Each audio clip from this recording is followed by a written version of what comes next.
ನಿರಂತರ ಅಧ್ಯಯನದಿಂದ ವಿದ್ಯಾರ್ಥಿಗಳು ಹೆಚ್ಚು ಅಂಕಗಳನ್ನು ಗಳಿಸಲು ಅನುಕೂಲವಾಗುತ್ತದೆ ಎಂದು ಶ್ರೀ ಜಗದ್ಗುರು ಕುಂಚಿಟಿಗ ಮಹಾಸಂಸ್ಥಾನ ಮಠದ ಹೊಸದುರ್ಗದ ಶ್ರೀ ಶಾಂತವೀರ ಮಹಾಸ್ವಾಮಿಗಳು ಹೇಳಿದ್ದಾರೆ. ಇನ್ನು ಬೆಂಗಳೂರಿನ ತಿಗರಳಪಾಳ್ಯದ ಶ್ರೀಗಳ ಮಹಾಸಂಸ್ಥಾನ ಮಠದ ಸಂಚಾಲಿತ ಜೆ.ಬಿ. ಕಾವೆಲ್ ಅನುದಾನಿತ ಪ್ರೌಢಶಾಲೆಯಲ್ಲಿ ಆಯೋಜಿಸಿದ್ದ ಶಾಲಾ ವಾರ್ಷಿಕೋತ್ಸವ 10ನೇ ವಿದ್ಯಾರ್ಥಿಗಳ ಬೀಳ್ಕೊಡುವ ವಿವಿಧ ಸ್ಪರ್ಧೆಗಳಲ್ಲಿ ವಿಜೇತರಾದ ವಿದ್ಯಾರ್ಥಿಗಳಿಗೆ ಪ್ರಶಸ್ತಿ ಪ್ರದಾನ ಸಮಾರಂಭಕ್ಕೆ ಜ್ಯೋತಿ ಬೆಳಗಿಸಿ ಉದ್ಘಾಟಿಸಿ ನಂತರ ಅವರು ವಿದ್ಯಾರ್ಥಿಗಳ ಸರ್ವತೋಮುಖ ಬೆಳವಣಿಗೆಯಲ್ಲಿ ಶಿಕ್ಷಕರ ಹಾಗೂ ಪೋಷಕರ ಪಾತ್ರ ಮಹತ್ವದಾಗಿದೆ ಎಂದು ವಿದ್ಯಾರ್ಥಿಗಳಿಗೆ ಪ್ರಶಸ್ತಿ ನೀಡಿ ಗೌರವಿಸಿ ಆಶೀರ್ವದಿಸಿ ಶುಭ ಕೋರಿ ಮಾತನಾಡಿದ್ದಾರೆ. ಶ್ರೀ ರೇಣುಕಾನಂದ ಮಹಾಸ್ವಾಮಿಗಳು ಇದೇ ವೇಳೆ ಮಾತನಾಡಿತು. ಆರ್ ನಗರ ವಿಧಾನಸಭಾ ಕ್ಷೇತ್ರದ ಕಾಂಗ್ರೆಸ್ ಮುಖಂಡ ಲಗ್ಗೆರೆ ವಾರ್ಡಿನ ಪ್ರಭಾವಿ ನಾಯಕ ಲಗ್ಗೆರೆ ನಾರಾಯಣ ಸ್ವಾಮಿ ಮಾತನಾಡಿತು. ಇವೆಲ್ಲ ಏನು ಕ್ರೀಡೆಯಲ್ಲಿ ಭಾಗವಹಿಸಿ ಗೆದ್ದಿದ್ದೀರಿ, ಅವರಿಗೆಲ್ಲ ಬಹುಮಾನ ವಿತರಣೆ ಹಾಗೆ ಈ 3 ವರ್ಷ ಇಲ್ಲಿ ಕಲಿತು ಇಲ್ಲಿಂದ ಇನ್ನೇನು 1 ತಿಂಗಳು ಪರೀಕ್ಷೆ ಮುಗಿಸ್ಕೊಂಡು ಹೊಸ ಕಾಲೇಜ್ಗೆ ಹೋಗ್ತಿದ್ರಿ. ನಿಮ್ಮೆಲ್ಲರಿಗೆ ಬೀಳ್ಬೇಕು. ಇವೆಲ್ಲ ಇವೇನ್ 3 ವರ್ಷ ಕಲ್ತಿದ್ರಿ ಇಲ್ಲಿ ಬಂದು ಇವತ್ತು ನಿಮಗೆ ಪರೀಕ್ಷೆ ಬರ್ತಿದ್ದೆ. ಈಗೆಲ್ಲ ಓದ್ಕೊಬಿಡ್ತೀರಿ ಅಂದ್ರೆ ಆಗಲ್ಲ. ರೈತರು ಹೊಲ ಕೊಯ್ಯುವಾಗ ಬೆಳೆ ನೋಡಿದ್ರೆ ಆಗೋದಿಲ್ಲ, ಉಳುಮೆ ಮಾಡುವವರಿಗೆ ಕಷ್ಟಪಡಬೇಕು. ಸೊ ನೀವು ಚಿಕ್ಕಂದಿಂದ ಕಷ್ಟಪಟ್ಟುಕೊಂಡು ಬಂದಿದ್ರೆ ಇವತ್ತು ನಿಮ್ಮ ಮುಂದೆ ಪರೀಕ್ಷೆ ಸುಲಭವಾಗಿ ಕಾಣುತ್ತೆ. ಈಗ ಪರೀಕ್ಷೆ ಸಂದರ್ಭದಲ್ಲಿ ಇನ್ನೊಂದಿಷ್ಟು ಓದ್ಕೊಳ್ಳೋಣ ಅಂತ ನಿದ್ದೆಗಿಟ್ಟು ಓದೋದ್ರಿಂದ ಪ್ರಯೋಜನ ಆಗುದಿಲ್ಲ.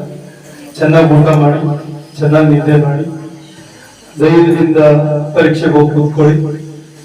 ನಿಮ್ಗೆ ಯಾವ್ದು ಗೊತ್ತಿದೆ ಅದನ್ನ ಫಸ್ಟ್ ಎಲ್ಲ ಬರ್ತೀವಿ.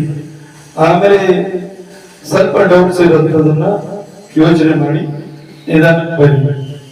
ಒಂದು ಪರೀಕ್ಷೆ ಎಕ್ಸಾಮ್ ಮುಗಿತು ಅಂದ್ರೆ ಅದ್ರಲ್ಲಿ ಏನಾದ್ರು ಕಡಿಮೆ ಮಾರ್ಕ್ಸ್ ಬರ್ತದೆ ಅಂತ ಯೋಚನೆ ಮಾಡ್ಕೊಂಡು ಲೆಕ್ಕ ಹಾಕೊಂಡ್ಬಿಟ್ಟು ಪರೀಕ್ಷೆ ಆದ ತಕ್ಷಣ ಮುಂದಿನ ಯಾವ ಸಬ್ಜೆಕ್ಟ್ ಇರುತ್ತೆ ಅದ್ರ ಬಗ್ಗೆ ಗಮನ ವಹಿಸಿ ನೆಮ್ಮದಿಯಿಂದ ಬರ್ಕೊಳ್ಳಿ. ಅದ್ ಬಿಟ್ಟು ಏನಪ್ಪ ಮಾಡೋದು ನಾನು ಮಾಡ್ಬಿಟ್ಟಿದ್ದೆ ಅಂತ ಒಂದು 8-10 ವರ್ಷ ನಿರಂತರ ಶ್ರಮ ಹಾಕಿದ್ರೆ ಮತ್ತೆ ನೀವು 60-70 ವರ್ಷ ನೆಮ್ಮದಿಯಿಂದ ಸಮಾಜದಲ್ಲಿ ಬದುಕಬಹುದು. ಇಲ್ಲ ಅಂದ್ರೆ ಈ 6 ವರ್ಷನೋ 7-8 ವರ್ಷನೋ ನೀವು ಸೋಂಬೇರಿಗೆ ಹಾಕೊಂಡು ಆಟ ಆಡ್ಕೊಂಡು ಮಜಾ ಮಾಡ್ಕೊಂಡು ಶಿಕ್ಷಕರು ಹೇಳಿದ ಮಾತು ಕೇಳದೆ ಓದ್ಕೊಳ್ಳದೆ ಹೊತ್ತಿನ ಓದ್ ಮುಗಿಸ್ದೆ ಅರ್ಥ ಆಗ್ತಿದ್ರೆ ಬಂದು ಮತ್ತೊಮ್ಮೆ ಕೇಳಿ ತಿಳ್ಕೊಳ್ಳದೆ ಸಮಯವನ್ನು ಹಾಳು ಮಾಡ್ಕೊಂಡ್ರೆ ಮತ್ತೆ ಈ ಸಮಾಜದಲ್ಲಿ ಬದುಕು ನೀವು ದುಡಿದು ಬದುಕು ನಡೆಸಂತ. ವಿದ್ಯಾರ್ಥಿಗಳಿಂದ ಪ್ರಾರ್ಥನಾ ಗೀತೆ ಹಾಡಲಾಗಿದ್ದು ಶಾಲೆಯ ಕಾರ್ಯಾಧ್ಯಕ್ಷ ಗಿರೀಶ್ ಸರ್ವರಿಗೂ ಸ್ವಾಗತ ಕೋರಿದ್ದಾರೆ. ಇನ್ನು ವಂದನಾರ್ಪಣೆಯನ್ನು ಶಾಲಾ ಮುಖ್ಯೋಪಾಧ್ಯಾಯಿನಿ ಸುಧಾ ಅವರು ನಡೆಸಿಕೊಟ್ಟಿದ್ದು, ಈ ಸಂದರ್ಭದಲ್ಲಿ ಶಾಲಾ ಅಭಿಮಾನಿ ರಂಗಸ್ವಾಮಿ ಮತ್ತು ರಾಜಗೋಪಾಲನಗರ ವಾರ್ಡಿನ ಕಾಂಗ್ರೆಸ್ ಪ್ರಭಾವಿ ಯುವ ಮುಖಂಡ ಬಿಬಿಎಂಪಿ ಪ್ರಬಲ ಆಕಾಂಕ್ಷಿ ಅಭ್ಯರ್ಥಿ ಬಿ ಜಗದೀಶ್ ಕುಮಾರ್ ಮತ್ತು ನರಸಿಂಹಮೂರ್ತಿ ಸಮರಸಿಂಹ ಸೇರಿದಂತೆ ಕೃಷ್ಣ ಭಟ್ರು, ಶಿಕ್ಷಕರಾದ ಪರಶಿವಮೂರ್ತಿ, ಮಹೇಂದ್ರ, ಶಿಕ್ಷಕಿಯರಾದ ವಿಜಯಲಕ್ಷ್ಮಿ, ರಶ್ಮಿ ಸೇರಿದಂತೆ ಸಿಬ್ಬಂದಿಗಳು, ಪೋಷಕರು ಕೂಡ ಭಾಗಿಯಾಗಿದ್ದರು. Bureau report Ayyanna master, BV5 news Kannada, Bengaluru.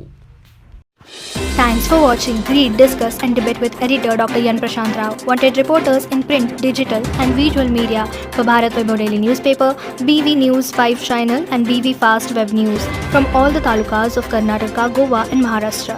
If interested, send your resume to 9019229369.